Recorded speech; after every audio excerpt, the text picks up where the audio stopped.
ও হ্যাঁ না মুর্দাবাড়ি। শহরে হাসপাতালে স্যারে আপনার নাম আছে না? গ্রামের সরকারি ডাক্তারকে আপনি সেখানে বসায় রাখেন না? কালকে থেকে এখানে আর খেলা টেলা বন্ধ আছে, খেলে নাও ইচ্ছা মতো। খেলার মাঠে রাইস মিল যখন আমি বলছি যে রাইস মিল হবে সেখানে হবেই বেটা। এইটা শুধু একটা মাঠ না, এটা আমাদের অস্তিত্ব। জি বলেন স্যার। জি স্যার। স্যার আপনাকে এই খবরটা কে দিল স্যার? না মানে নামটা বলা যাবে কি স্যার? ও সমস্যা নেই স্যার। জি স্যার রাখছি। জি আসসালামু আলাইকুম। কি কইলে ইউনো স্যার? হ্যাঁ ইউনো স্যার কি কইল? এখন মাঠটা তো আমার কালকেই লাগবে। আমার আত্মীয় আমারে খুব চাপ দিতেছে, এত ঝামেলা হয়ে যাবে।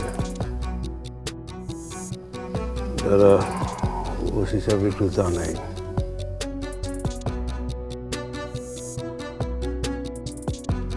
সব কোথায় আপনি? ও এলাকায় নাকি? একটু আসেন না, একটু বাসায় ঘটনা দিয়েছেন। জি জি জরুরি। আরে হ্যাঁ ওই যে মাঠটা নিয়ে একটু ঝামেলায় পড়ে গেছি। এখন আপনার তো সহযোগিতা লাগবে। একটু আসেন, বসে একটু কথা বলি। জি জি জি থ্যাংক ইউ।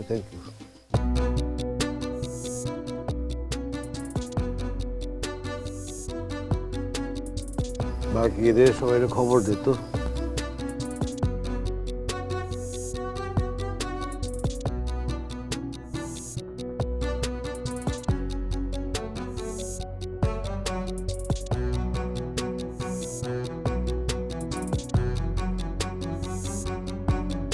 শোনো ভাইয়া, শাসক যখন সাধারণ মানুষকে ভয় পায় না, তখন তার একমাত্র ভরসা হয় পুলিশ। না, এটা তুই একটা ঠিক কথা কইছস। আচ্ছা কাকা, এই কাকা একটা কাজ কি করা যায়? কি কাজ বাবা? বিগত কয়েক বছর ধরে আমগো চেয়ারম্যান অনেক দুর্নীতি করছে, অনেক আকাম কুকাম করছে। আমাদের এই গ্রামের উন্নতির জন্য কত কিছু স্যাংশন হয়েছে, সব তো সে খায় ফেলাইছে। তো এইগুলার কোনো কিছুর যদি আমরা একটু প্রমাণ বা সাক্ষী বাইর করতে পারি এবং এটা যদি প্রশাসনের উচ্চ মহলে আমরা দেখাইতে পারি, তাহলে আমার কেন জানি মনে হয় প্রশাসন এই চেয়ারম্যানদের খুব একটা সমর্থন করবে না। অবশ্যই তুমি ঠিক বলছো, অনেক হয়েছে। আর না, আমরা আর এই দুর্নীতিবাজ চেয়ারম্যানকে সুযোগ দেব না।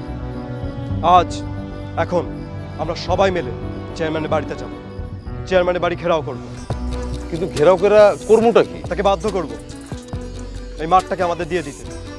এই মাঠ শুধু একটা মাঠ না, এই মাঠটা আমাদের অস্তিত্ব। এই লড়াইটা আমাদের অস্তিত্বের লড়াই।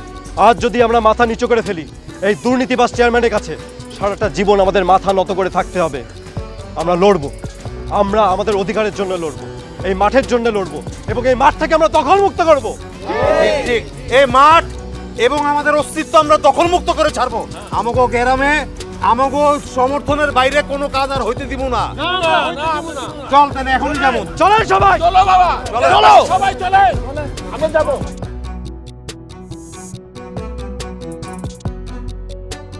দেখছেন? এই যে দেখেন, এই সন্ত্রাসী ওই যে ছেলেটা আছে না, এই স্লোগান দিতেছে, এই হলো গিয়ে সবচেয়ে হারায়। এই দেখেন ওই যে গুন্ডা পান্ডা নিয়ে আইতেছে। আপনারা এখানে দাঁড়ানো, পুলিশ দাঁড়ানো। দখলকারীর কালো হাত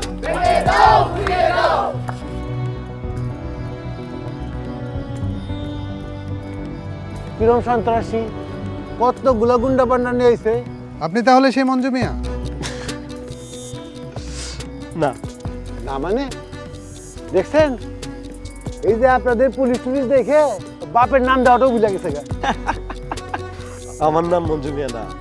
চেয়ারম্যান সাহেব, আপনি না বললেন ওর নাম মঞ্জু মিয়া? স্যার, আপনি যার সাথে কথা বলছেন উনি আমার সম্পর্কে কিছুই জানেন না। আপনারা সবাই বাসায় চলে যান। মঞ্জু সাহেব চলেন আপনার বাসায় যাই, গিয়ে চা খেতে খেতে কথা বলি। প্রয়োজনে আমি আমার গাড়ি দিয়ে আপনাকে নিয়ে যাব। সবকিছু নিয়ে বাসায় চলে গেলে তো আর কথা বলার জায়গাই থাকে না। আরে ওর সাথে কথাবার্তা করে লাভ নাই, বহুত পেছাইলা। ওরা অ্যারেস্ট করেন তো, করেন, অ্যারেস্ট করেন। কোন মামলায়? হুম? আমার নামে কি ওয়ারেন্ট আছে? হ্যাঁ আছে? কোন ক্রাইমের সাথে আমাকে জড়ানো হচ্ছে শুনি? পুলিশকে আর আগের মতো ভাববেন না, এখানে আপনাকে কেউ জড়াই নাই, আপনি নিজেই এখানে জড়িয়েছেন। এই মাঠ সহ জমির মালিক চেয়ারম্যান সাহেবের আত্মীয়, উনি চাইলে জমিতে যা খুশি তা করতে পারেন। অফিসার সাহেব, আপনি আইনের লোক হয়ে যদি বেআইনি কথা বলেন তাহলে কিভাবে হবে? আপনি আমাকে আইন শেখাচ্ছেন? না না, আমি আপনাকে আইন শেখাচ্ছি না, আইন পড়াচ্ছি। আপনাকে পড়ে শোনাই। রাষ্ট্রীয় অধিগ্রহণ ও প্রজাস্বত্ব আইন 1950-এর 83 ধারায় বলা হয়েছে, যা কিছুই থাকুক না কেন এই অধ্যাদেশের অধীনে সংজ্ঞায়িত সব কৃষিভূমি সুরক্ষা করতে হবে। সরকার খাদ্য নিরাপত্তা নিশ্চিত করতে বা অর্থনৈতিক বিবেচনায় নির্দিষ্ট কৃষিপণ্য অথবা 2 বা ততোধিক ফসল উৎপাদিত হয় এমন কৃষিজমি রক্ষায় বিশেষ কৃষি অঞ্চল ঘোষণা করবে। এই অঞ্চলের ভূমি কৃষি ব্যতীত অন্য কোনো প্রয়োজনে ব্যবহার করা যাবে না। কই দেখি দেখি। চেয়ারম্যান সাহেব, দেখি কৃষি জমির মধ্যে পড়ে? না না না, এটা তো দেখেন না, পোলাপানে খেলতে খেলতে মাঠ হয়ে গেছে, এটা মাঠ, এখানে কোনো ফসল হয় না। সরি অফিসার, আপনি মনে হয় ঠিকঠাক স্টাডি করে আসেন, আর আমাদের শ্রদ্ধেয় চেয়ারম্যান সাহেব মনে হয় আপনাকে ঠিকঠাক ইনফরমেশনও দেননি। এই জমিটা দো ফসলি জমি হিসেবে রেজিস্টার করা হয়েছে। এখানে যদি জমির মালিক কৃষিকাজ করতে চাই করুক না, কিন্তু এটা রাইস মিল করা যাবে না, করতে দেব না। আমরা মানে আমরা কারা? তুমি আর তোমার ভাই। দেখছেন স্যার কিরম গুন্ডামি করতেছে? চেয়ারম্যান সাহেব, আমরা দুজন না, আমাদের সাথে আছে পুরো গ্রামবাসী।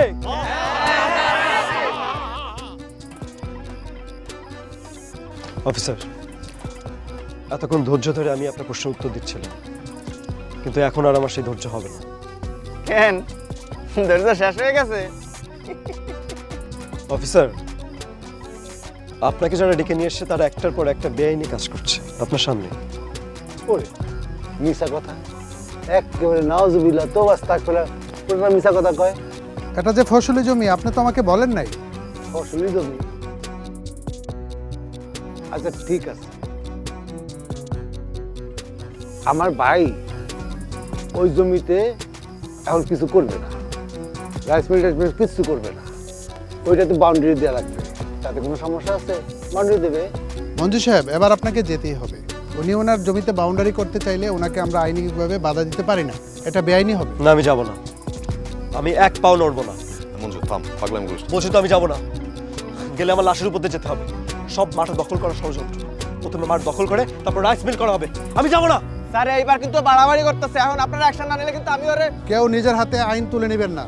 আমি ওদেরকে কথা দিয়েছি, এই মাঠ আমি দুর্নীতিবাজ ধর্ম ব্যবসায়ীর কাছে যেতে দেব না। এই, কেউ আইন নিজের হাতে তুলে নেবেন না। আপনারা যদি এরকম করেন আপনাদেরকে আমি অ্যারেস্ট করতে বাধ্য হব। চল। আমরা কেউ মঞ্জু বাবা নিয়ে এরেস্ট হচ্ছে দিব না। আপনার কাউকে অ্যারেস্ট করতে হবে না, আমি ওদেরকে বুঝিয়ে ফিরিয়ে নিয়ে যাচ্ছি। ভাইয়া, তুমি আকবর মাস্টারের ছেলে, বাবা আমাদেরকে কি বলেছে? আমরা অন্যায়ের বিরুদ্ধে মাথা নত করব না। কি করব আমরা? অফিসার চলেন। থামেন মঞ্জু, পুরো গ্রামবাসী জেগে উঠেছে, আমাদের কেউ থামাইতে পারবে না।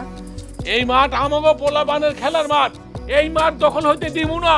মঞ্জুরে গ্রেফতার করলে আমরা সকলকে গ্রেফতার করব, আমাদের সবাইকে গ্রেফতার করতে হবে জানে। সবাইকে গ্রেফতার করতে হবে। আমরা এ ব্যাপারে আর কিছু বলতে পারবো না, আপনারা নিজেরা বসে সমাধান করেন। মঞ্জু সাহেব, আপনি এই ব্যাপারটা একটু সহযোগিতা করেন। আচ্ছা ঠিক আছে, চলেন আমরা একটা খেলা খেলি। এক দল থাকবে আমার, আর এক দল থাকবে মঞ্জু মিয়ার। এই খেলায় যে জিতবে, ফুটবল খেলা, এই খেলায় যে জিতবে মাঠ তার হবে। রাজি?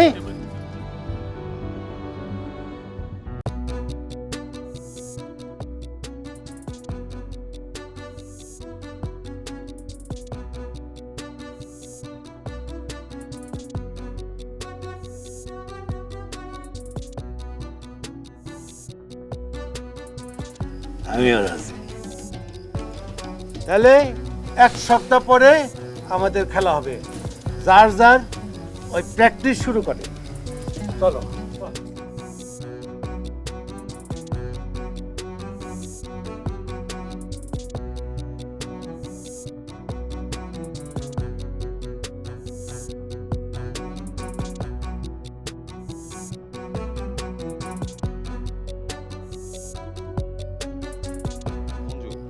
তোরে আমি বারবার বলছিলাম চেয়ারম্যান চাচার ফান্দে পা না দিতে, তুই সেই কাজটাই করলি, আমার কোনো কথাই শুনলি না। এখন তো চেয়ারম্যান মাইরা হোক কাইটা হোক যেমনি হোক খেলা জিতবই। শফিক ভাই ঠিকই বলছে, রাসেলরা প্রতিদিন ফুটবল খেলে, এটা প্র্যাকটিসের মধ্যে আছে। হ্যাঁ, দরকার হইলে ওরা জিতার লেগা বাইরে থেকে লোক আনবো। বাবা মঞ্জু, তোমার কোনো কাজে বিরোধিতা করি না, সবসময় তোমার বাপের মতো আমরা পাশে আছি, তাই বলি না করে দাও। হ্যাঁ বাবা, চেয়ারম্যানের সাথে কথা কইলো যতদিন পর্যন্ত বাউন্ডারিটা না হইব অতদিন পর্যন্ত ছেলেরাই মাঠে খেলো। হ্যাঁ কাকা কিন্তু ঠিক কথা কইছে, বাউন্ডারি হয়ে গেলে হেগো জমি হেরা যা খুশি করুক, তাই না? হ্যাঁ ঠিকই। কিরে মঞ্জু, তুই চুপ করে রইছিস কেন? কিছু একটা ক, তোর উপরে তো সব কিছু নির্ভর করতেছে। আপনারা সবাই মিলে যেমনে জোরাজুরি করতেছেন, মঞ্জু সিদ্ধান্ত কেমনে নিব? তোমরা যে যাই কও, আমি কিন্তু আমার নাতির পক্ষে আছি। আমার মঞ্জুর মধ্যে আমি ওর বাপেরে দেখতে পাই। আকবর যেমন কোনো অন্যায়ের সাথে আপোষ করে না, সত্য কথায় কখনো পিছপা হয় না, সবাই যখন ওরে ছাইরা গেছে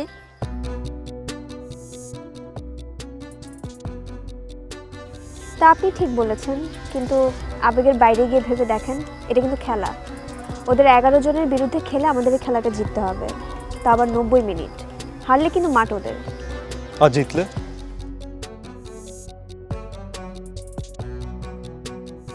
আমি যাদের জন্য খেলার ডিসিশন নিলাম, আশ্চর্য, তারা সবাই আমার বিরোধিতা করছে, কেউ খেলতে চাচ্ছে না। এটা শুধু একটা খেলা না হাশেম কাকা, এই খেলায় যদি আমরা হেরে যাই না, তাহলে আবার আপনাকে সারের জন্য কান্না করতে হবে। সুকুমার কাকার মতো মানুষের দোকানে আবার আগুন দেওয়া হবে। এলাকার সব যুবকদের চাকরিহীন করে রাখা হবে, বেকার করে রাখা হবে, অলস করে রাখা হবে। আপনারাই ভাবেন, আপনাকে ভীরুর মতো 100 বছর বাঁচতে চান নাকি বীরের মতো একদিন? হ্যাঁ, আমাদের দক্ষতা কম থাকতে পারে, আমাদের সামর্থ্য কম থাকতে পারে, তাই বলে আমরা খেলার আগেই হেরে যাব? আরে এইভাবে ভাবলে তো কৃষক শ্রমিকরা কখনো মুক্তিযুদ্ধেই যেত না।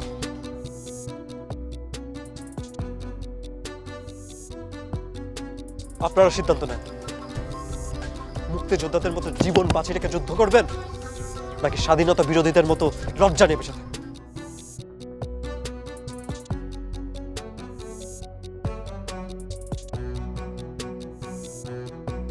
হ্যালো, কোন বশির?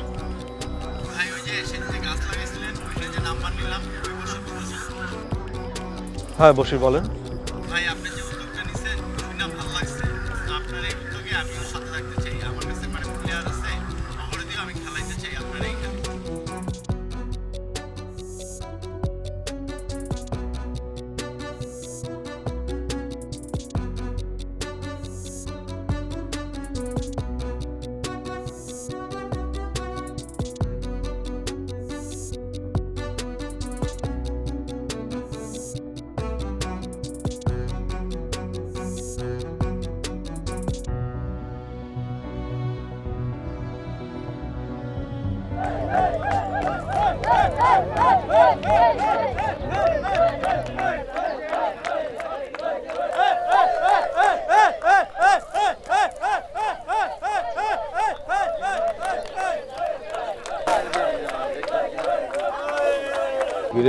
খালি খেললেই হ্যাঁ, আর পরিবার ভাবতে হবে না, বুঝে দে।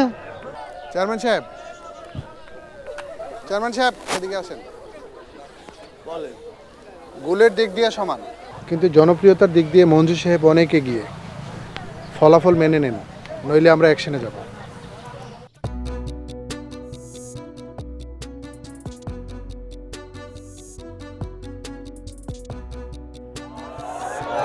ভাই সামনে না সর সর। চেয়ারম্যান সাহেব ওদেরকে থামান। ইউনুস স্যার আমাকে পাঠিয়েছেন এখানে যাতে কোনো গোলমাল না হয়।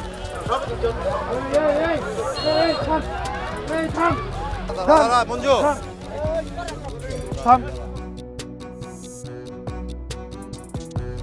একদম না, চুপ।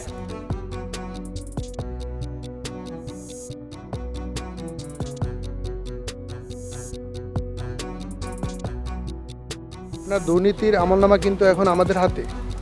নির্বাচনের আগে থানায় যেতে না চাইলে দ্রুত বিষয়টি মীমাংসা করুন। এই চলো।